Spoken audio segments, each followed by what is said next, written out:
皆さん、こんにちは。みーさチャンネル資格ハンター編です。最新の英語ニュースを読み上げますので、英語の試験勉強やスキルアップにご活用ください。Biden to huddle with National Security Council Sunday on Ukraine. February 19, 2022, 11:27 p.m. VOA News.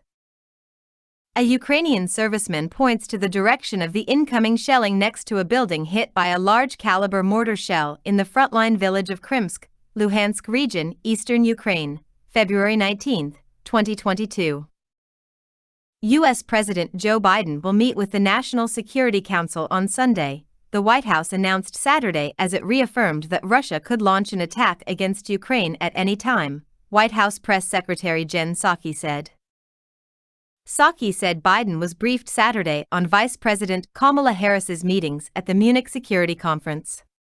Harris met Saturday with Western leaders, among them NATO Secretary General Jens Stoltenberg, European Commission President Ursula von der Leyen, and German Chancellor Olaf Scholz, as well as Ukrainian President Volodymyr Zelensky. Russian President Vladimir Putin presided over military drills Saturday as shelling escalated in eastern Ukraine. Observers from the Organization for Security and Cooperation in Europe reported more than 1,500 ceasefire violations in East Ukraine on Saturday, the highest single-day number this year. See also: Ukraine, what we know. Russia's defense ministry said Saturday's exercises, which the Kremlin says were previously planned to check readiness, involved practice submarine launches of intercontinental ballistic missiles, with Putin and the president of Belarus looking on. Poised to strike. Saturday, U.S. Defense Secretary Lloyd Austin said the more than 150,000 Russian troops that have massed at Ukraine's border are now poised to strike, as he spoke with reporters in Lithuania, where Lithuanian President Gitanas Nausėda called for an increased U.S. troop presence. At the Munich Security Conference, Harris warned that Russia's plan was already unfolding. There is a playbook of Russian aggression, and this playbook is too familiar to us all. Russia will plead ignorance and innocence. It will create false pretext for invasion, and it will amass troops and firepower in plain sight, said Harris, who added a Russian invasion would trigger sanctions that include far-reaching financial sanctions and export controls. She also said the U.S. would bolster NATO's eastern flank as another deterrent to a Russian military invasion. Speaking at the conference earlier Saturday, Stoltenberg said Russia, in threatening Ukraine, will get more NATO instead of the smaller NATO footprint Putin says he is seeking. Stoltenberg also said he has sent a letter to Russian Foreign Minister Sergei Lavrov calling for a meeting of the NATO-Russia Council to avert a conflict in Ukraine. Stoltenberg told the Munich Security Conference that there is no evidence that Russia has withdrawn any of its troops from Ukraine's borders and there is a real risk of conflict. We are extremely concerned because we see that they continue to build up, they continue to prepare.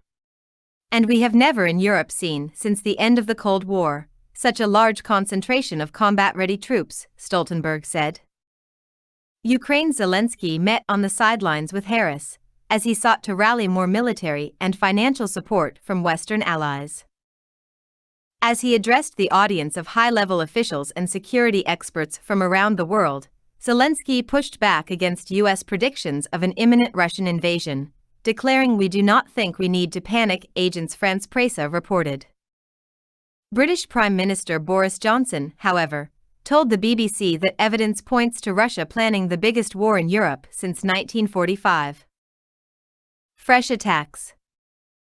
Ukraine's military accused separatists in two breakaway territories in eastern Ukraine, the self-proclaimed Donetsk and Luhansk republics, of carrying out a new wave of attacks Saturday. The separatists, who also accused Ukraine's military of carrying out new attacks Saturday, signed mass military mobilization decrees. The head of one of the territories urged all able-bodied men to take up arms against what he claimed is Kiev's aggression. The regions have also begun evacuating some civilians from border areas. Biden said the move was a result of Russian misinformation, saying that it defies basic logic that people in Ukraine would choose this moment to engage in combat with more than 150,000 Russian troops on Ukraine's borders. Ukraine's military said 2 of its soldiers were killed Saturday in shelling from pro-Russian separatists in eastern Ukraine, according to AFP, after initially reporting 1 fatality. Should Moscow invade Ukraine, it will be critical for the United States to convince the world that Russia is the aggressor and that it did so unprovoked, Max Bergman, senior fellow at the Center for American Progress, told VOA. This was a master class from the Biden administration in how to win an information war with Russia, Bergman said. The Biden administration has read the Kremlin playbook and they are exposing Russian disinformation as they come across it. However, Biden is still offering Putin a de-escalation off-ramp, saying that diplomacy is always a possibility. He said, based on the significant intelligence capability of the U.S., he has reason to believe Putin will still consider the diplomatic option. Diplomatic channels. U.S. Secretary of State Antony Blinken is scheduled to meet in person with Lavrov, Russia's foreign minister, on February 24. In the event of an invasion, Western allies must resolve differences over the timing and severity of sanctions against Moscow. For example, the initial package likely will not include banning Russia from the Society for Worldwide Interbank Financial Telecommunication, or SWIFT, system used by 200 countries for international financial transfers. We have other severe measures we can take that our allies and partners are ready to take in lockstep with us, and that don't have the same spillover effects, said Dalip Singh, the Deputy National Security Advisor for International Economics, who spoke to reporters during Friday's White House briefing. But we always will monitor these options and will revise our judgments as time goes on.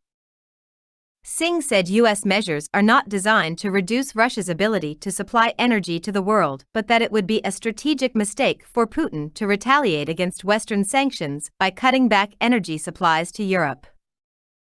2/3 of Russia's exports and half of its budget revenues come from oil and gas, and if Putin were to weaponize his energy supply, it will only accelerate the diversification of the world away from Russian energy consumption, he said. Singh added Moscow would be unable to replace technology imports from other countries, including China, if Washington also were to impose tough export controls that it has threatened. Russian officials have denied they plan to invade Ukraine, but diplomatic talks with Western officials have led to a standoff. Russia has demanded that the U.S. and its allies reject Ukraine's bid for membership in NATO. The West has rejected that as a non-starter but has said it is willing to negotiate with Moscow over missile deployment and troop exercises in Eastern European countries closest to Russia. Some information in this report came from the Associated Press, Reuters and Agence France-Presse. 以上で今回のミーサチャンネルは終了です。最後までご視聴いただきましてありがとうございました。よろしければ高評価とチャンネル登録をよろしくお願いします。